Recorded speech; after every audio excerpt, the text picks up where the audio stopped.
welcome to another episode of the HockeyNorth podcast. We're here outside at the Olympic Games Plaza here in Prince George.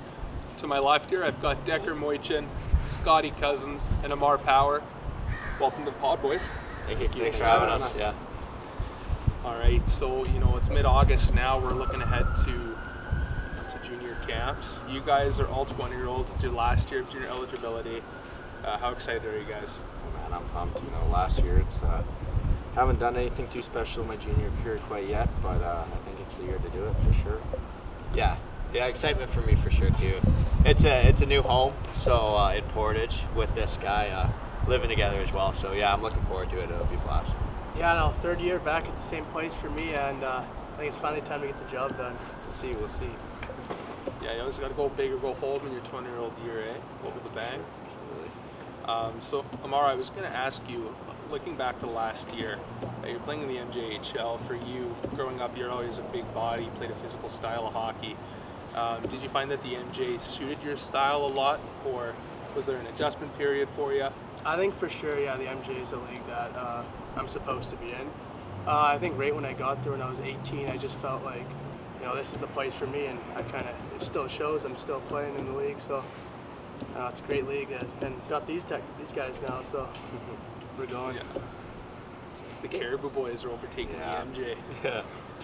Yeah, when I first got to the MJ, it was a bit of a wake-up call, for sure. I mean, the physicality coming from Alberta was a bit tough at the start. It took me probably 15, 20 games to kind of get into it, but after that I kind of found my game in the MJ, and I love it there. Haven't really experienced too much yet. They're talking big about it, so yeah, I've heard great things about the league. It's pretty tight net. They care a lot about hockey over there. Small town, so jazzed to get going here. I was just going to say, Scott, obviously last year didn't end the way that you wanted to with the Spruce Kings. It was a bit of a trying year just in terms of things not going the team's way. You played Penticton tough in the first round, didn't get the result you wanted. Are you kind of maybe seeing this final year as maybe a bit of a refresh or a restart, going somewhere else, different province, away from home? I know you've already done that already with the Rockets, but are you kind of looking at this in the same realm? Absolutely. Yeah, it's fresh start, right? I think there was a lot of different reasons as to why I wanted to go away. It's nice to get out of town again and go start something new over in Portage. A different kind of storyline for my career before it's all said and done. So and I want to go win. I liked my chances of going to win and being a big part of the Terriers over in Portage. So that's been the goal, and that'll be the goal moving forward.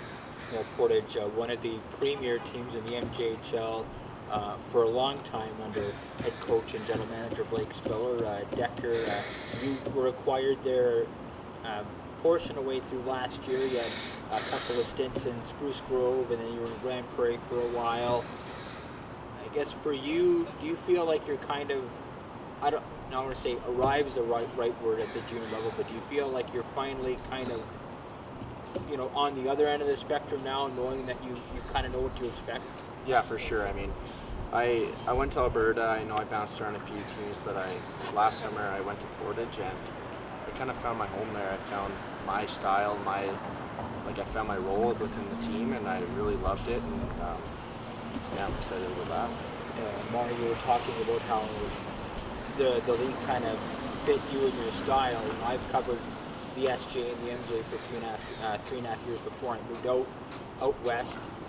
Do you kind of feel like it's more of like a crash and bang, muck and grind kind of a league? Not that the skill isn't good, but it just seems to be a lot more physicality and a lot more grinded out kind of a style there compared to some of the other junior leagues. For sure, yeah, that was probably the first thing I noticed was the physicality. You go into the corner, you gotta look around or you're gonna get killed. Everyone's probably 6 foot plus, 190, 200, and everyone's 19, 20, so it's a tough league, but we're at that age now, so we gotta be those physical guys.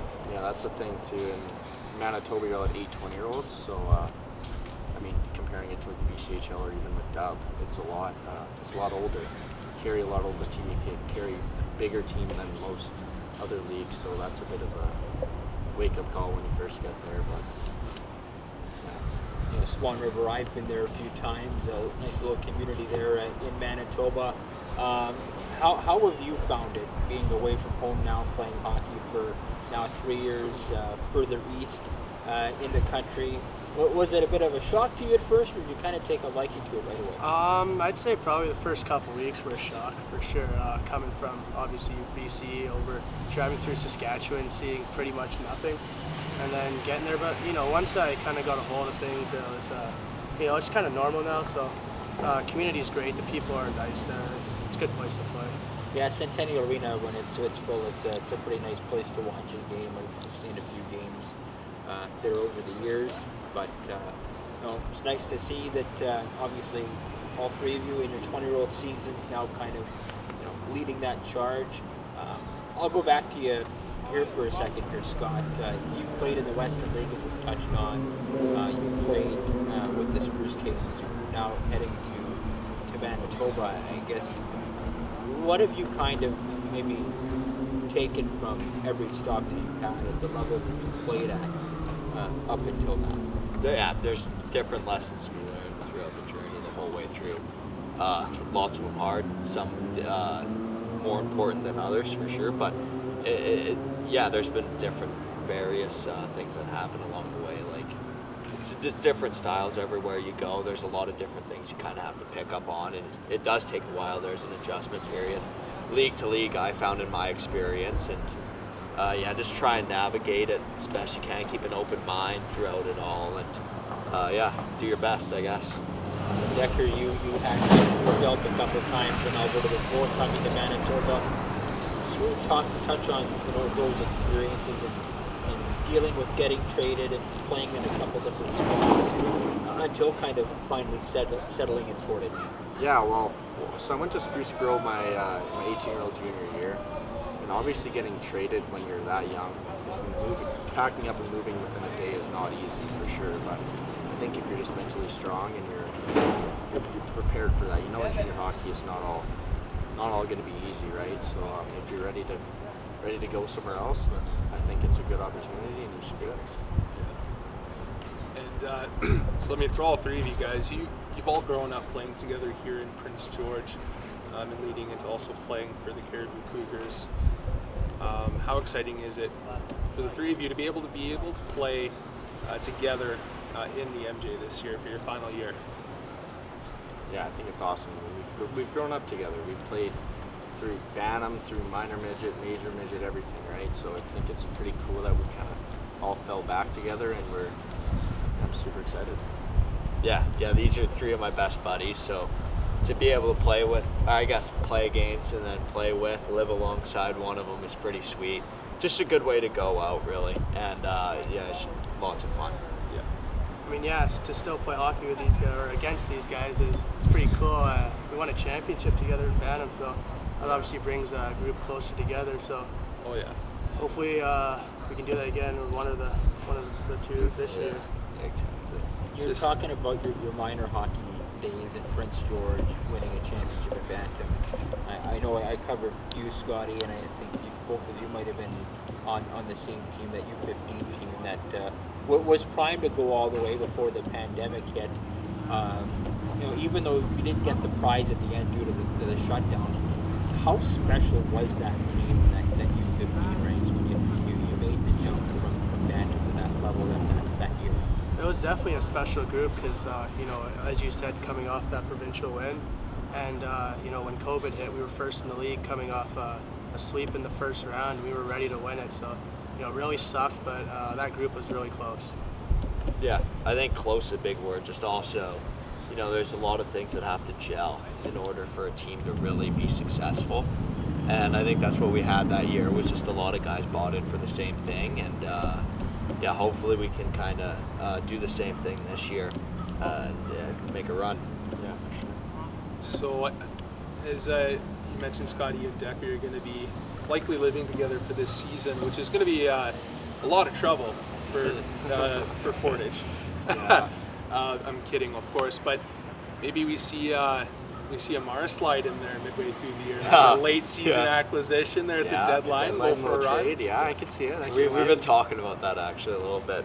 Start the year hot and Yeah. Swan They were and- talking about that. We'll see what happens. We'll see. You couldn't say anything. Eh? So We'll see what happens. that's so we touched a bit how special it is for you guys to play in this journey here in the MJ. But let's talk about the summer. It's been a fun summer. I'm sure you guys have gotten into a lot of fun. You guys got any stories from the course or anything that you guys did that? No, these guys have been ducking me on the course for the most part. Howard doesn't want to go out. I asked him to go out to a tee time. I'm more of a driving Wednesday. range guy. Yeah. Yeah. I think that's where we're headed after this. So, the stories, I don't know, not really. My putt game sucks. I don't know. That's about it. Yeah. I've seen Powar hit a couple balls in the woods, but that's about it. That's I why feel he like likes- on the driving range, I'm hitting them straight, I'm hitting them wherever I want to, and then once the pressure rolls around the course, I'm not there. That's why Gets you like. hard. That's why you like the disappear. range. I like the range too. I was at the Dean with my brother hitting in the range. Jesse Church comes up and says, "I don't know how to golf," and I was barefoot in my hockey gear, Yeah. just driving, and let's just say I caused some damage. I might not be able to go back. That'll happen. That'll happen. My golf game is Yeah. really elevated this summer. for Oh, sure. it has. It still sucks. It Okay, still like, sucks. before I could even hit a ball, so I Yeah. got some practice in the summer for sure. There you go. And so throughout the off season here, like I know Scotty, you mentioned that you and Jackson Danilek have been doing some landscaping throughout the Yeah, summer. How'd yeah. that go? Good. Yeah, it was great. Yeah, getting to the age where work is part of the off season now. Honestly, big part now. So, yeah, just trying to juggle that, and obviously getting in the weight room and getting on the ice as well. Yeah. But yeah, definitely, yeah, good work. If anybody needs their windows washed, shout out, yeah, Jackson and me. So Hashtag for the North. yeah, And so Amar, what have you been doing to keep busy here in the summer? Just like Scotty said, for work, I'm working with my dad at By Right Furniture, Nice. the old delivery guy. By So Right. yeah, if anyone needs furniture, be sure to go There you 200 go. Victoria Street. that's a good plug. That's a really good plug. That's so you're doing a lot of the lifting and like moving furniture. Oh yeah, So I drive the big delivery truck and put His the big arms. yeah, fridges and couches in the big house. everything. you got to keep the pipes firm, hey? Yeah. Oh no, I don't deal with those pipes.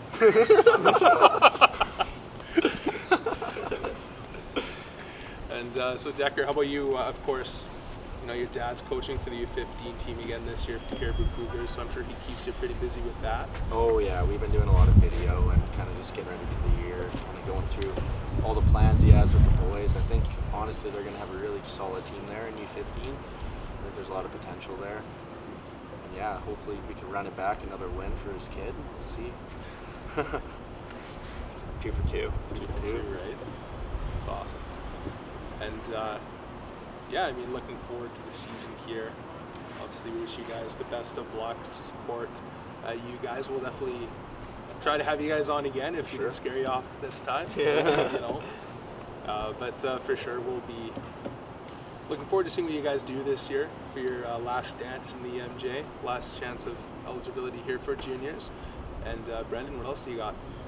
Well, I would just say, obviously, it's team first, obviously, in hockey, but are there any individual goals or milestones or things that, you're wanting to achieve on the ice that you either want to duplicate from years past or maybe something that maybe you haven't had a chance to quite reach yet that you want to get to this year?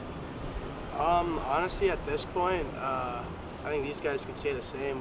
I think a championship would be over any individual success. And again, a good team, with a good team comes individual success. So if you got all the guys on the ice working together, it'll happen. Yeah, first and foremost, win. Yeah, go on a run. Centennial Cup for Centennial sure. Cup. I mean, individually, I'd love to be a big part there. I've kind of not hit my goals or surrounding points very much in the last junior hockey years, 3 or 4 now. So yeah, just look to kind of be more of a player and find my way on the stat sheet a bit more. But it's really not about that too much. It's about seeing the team win. So yeah, go Is- there. Go ahead. Obviously, I think we play hockey for a reason, right? I think a scholarship paid for would be great. You know, like you've been playing hockey your whole life, why not keep going and move up the ranks? You know, so that's a pretty big goal of mine this year, I think. And I was just going to say, school still very much an option for all very three of much, you? Yeah. Youth sports will be hopefully the next move here. Maybe. I don't want to throw anything off the table because there's always that Europe option as well. There's a lot of different routes to go over there. Takes some digging and looking into for sure, but don't want to call anything off the table really. Yeah.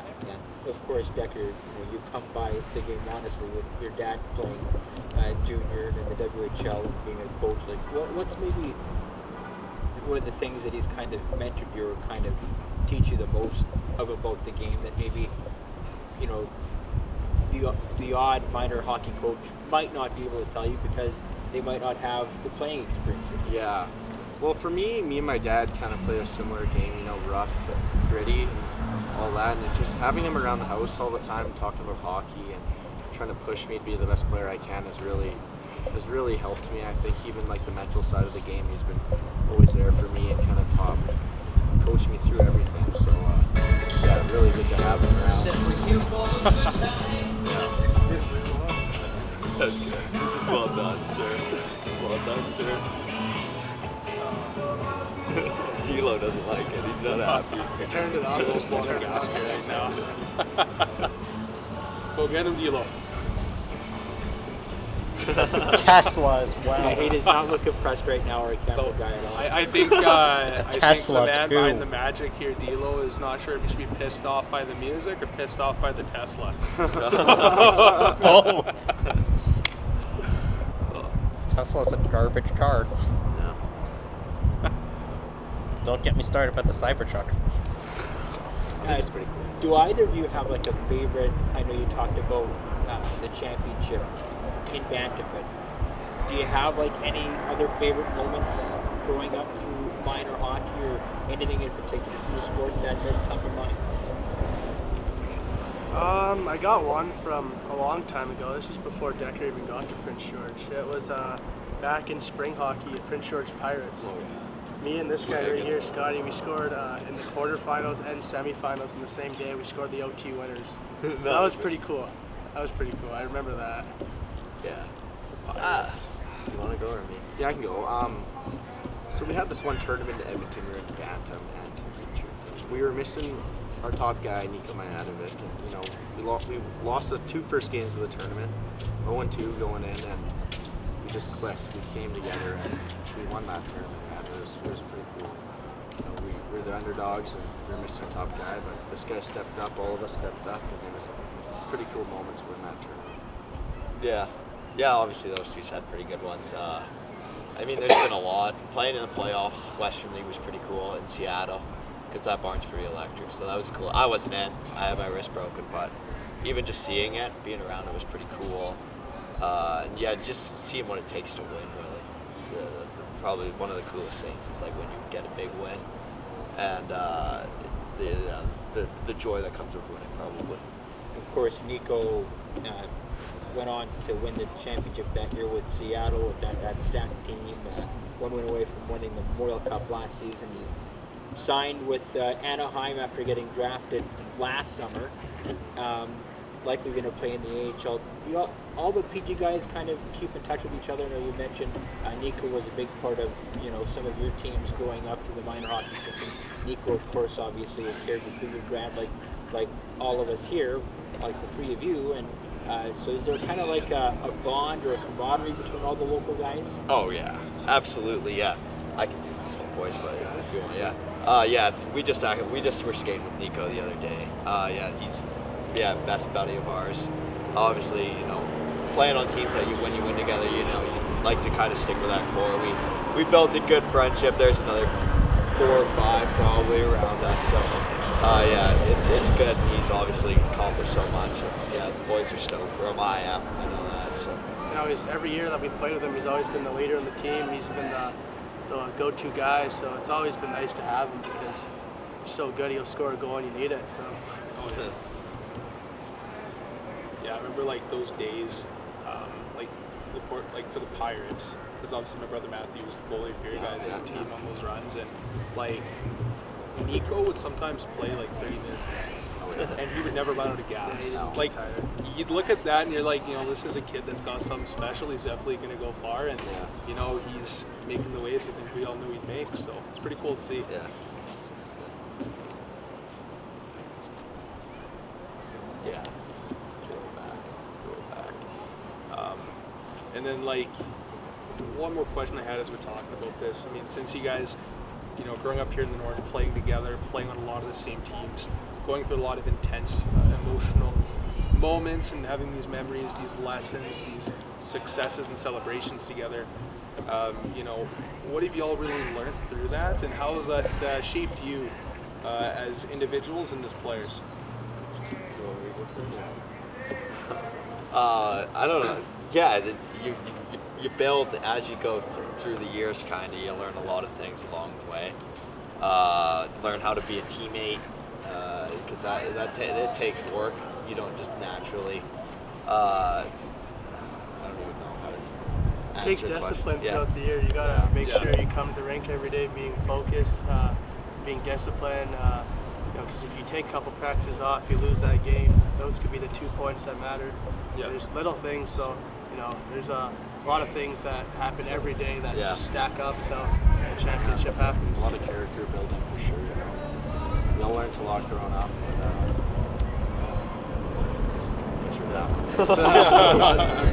Lots of lessons learned.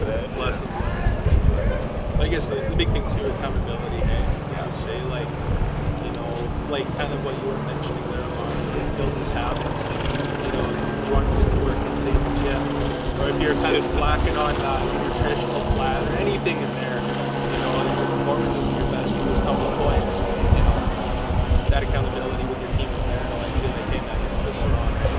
So it's really cool. Yeah, and that also at that time you wouldn't realize that it's making a difference, but altogether it comes up as a difference. So Yeah.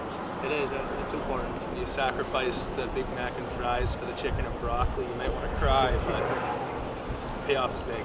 Exactly. Yeah. That kind of led me into like playing for Caribou, especially in that kind of pipeline where you have U17, U15, and U18 now. It wasn't quite the same when all three of you were playing. But how did the Caribou coaching staffs in any of those age groups kind of help push you to get to that next level? Because a lot of them have kind of experienced the same things all three of you are going through or have already. Well, let's just start off with how great the Caribou organization is. U15, we had my father, Mersad, and then we came up through Brian House U17 program, which I think is awesome that guys that aren't quite there for U18 can go down and they can develop still. And then U18 was just the biggest learning lesson, right? You got to set up for juniors. And then even RJ at school and Renzo, on the ice 8 times a week is just so good for us. And I think, the organization is just awesome. All right. Well, thank you guys. Thank you guys for. Kick your other ass!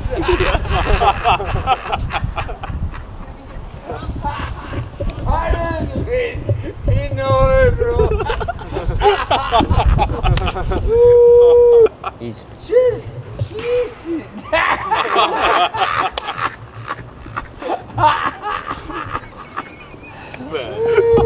Harold, we got an interview we got to do here. Oh, I I'm hate sorry. you. You want to give us a couple minutes?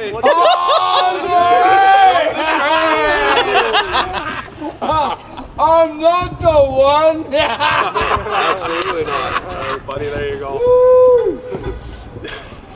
We're on, bros.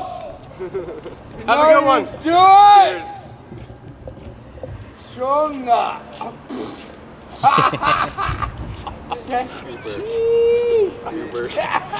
Cooper. See you later, man. Yeah. Have a good day. All right. Well, Hey, let's probably edit that out, maybe. that's one of the. Prince George. That's gonna be a new Instagram short. Ladies and gentlemen of downtown Prince George. It's probably the best film we picked up this whole time, actually. He might be the most. For sure. There's the thumbnail. It's not just speaking of that for sure. question. We were talking about how like the Caribou coaching staff, like a lot of the age groups, because they've obviously played and experienced or go through the same things you have already. How do they kind of help push you to that next level when you're kind of climbing up to the Caribou system? Yeah, so I played U15 with Merced. Had a great year, like Dex was kind of talking about, won it all. Didn't get drafted or anything, but you learn, like I said, there's lessons. Like we were just saying the other day, you learn a lesson and push harder. And then next year it was up with the minor midget team with Hauser, where we were just as good as the year before. And yeah, that year went well, and Caribou was great. We never really did anything but win, honestly. So we had lots of fun and lots of good memories. And then after that, yeah, it lost a couple of years of midget that maybe I'd honestly look back, maybe get one more out of it would have been nice. But yeah, it was off to Kelowna after that for me. So. Yeah, I think at the start of the year, at any team in the Caribou organization, they'll give you the winning habits and stick to that all year, and you'll be a winning team. And secondly, the timing they put into the players, school hockey with Renzo and RJ, into the practice with the video sessions after, like they're putting a lot of time out of their day to help us get better and move on to the next level. I was just going to say, how much did that, added time, whether it be a PGSS or through practices, through all of those personnel, how did that, further prepare you, coming into a weekend? It's like, the hard part was over by the time game day arrived, and a lot of maybe nights, the games were maybe the easy part. Yeah, for sure. I mean, there's a lot of discipline in that organization. Like with RJ at school, you have to be a great kid, you have to be a role model, right? Practices aren't easy. You can all say that. I mean, Brefford pushed us, RJ pushed us. Now Ryan House, we have Chase Astrina, right? It's tough for sure. You take a lot out of it, and you can get a lot back. Yeah, I just liked how much at school, the extra ice that you get, the benefit that you get from being out there for an hour more every day. A lot of it's skills training as well, which is great. You get a lot of one-on-one. Actually, RJ and Renzo were great with that. I mean, I've been out of it for a while now, but yeah, it was super fun. Those guys nailed that one. Yeah. Well, and it's very cool to have a lot of you alumni, not just you three, but over the years that we've had these interviews through different podcasts here at HockeyNorth, to speak of the character building and the integrity of the Caribou program. And I think a lot of that stems from passion. You have a lot of people between Trevor Sprague, like I said, Bruff, your dad Merced, RJ, Renzo. These are a lot of guys that they live, breathe hockey, and they believe in hockey here in the North. And it must have been really special to be able to be under the wings of figures like that as you developed. Yeah, for sure. I mean, Trevor does a lot for Caribou. Some of it goes unrecognized, but since I've been out of Caribou, I've really noticed how hard he works for Caribou. I mean, hockey in the North would not be the same without Sprague. Yeah. And I think he does a really good job at what he does. And I think there's a lot of hope for Caribou and hockey players in the next coming years. Yeah, even at the camps that we go and coach, we can just see it behind the scenes how much effort the coaches put into making their teams, making sure they pick the right players, and they provide us with food. They do. It's a great experience. Sprague's always got chicken wings. The JD's Kitchen special. Yeah. You can't beat it. It's amazing.